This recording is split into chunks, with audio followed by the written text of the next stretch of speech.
اگر اندومتریوز داری پس باردار نمیشی. دکتر سمیه رضایی هستم، کارشناس مامایی. سابسکرایب یادت نره.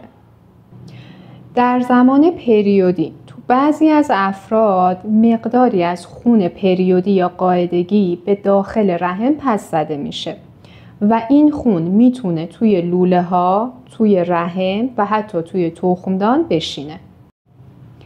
اگر اندومتریوز شما از نوع ملتهب باشه، این اندومتریوز یک سری مواد مضر از خودش آزاد میکنه که میتونه روی کیفیت تخمک تأثیر بذاره و کیفیت تخمک شما رو پایین بیاره. پس اگر اندومتریوز داری و میخوای حامله بشی، پس زودتر اقدام کن. اندومتریوز یک کیست ملتهب هستش که میتونه باعث نازایی بشه و این کیست خیلی دردناک هستش و حتی میتونه عدد ذخیره تخمدان یا همون AMH رو پایین بیاره. چه کسانی بیشتر دچار اندومتریوز میشن؟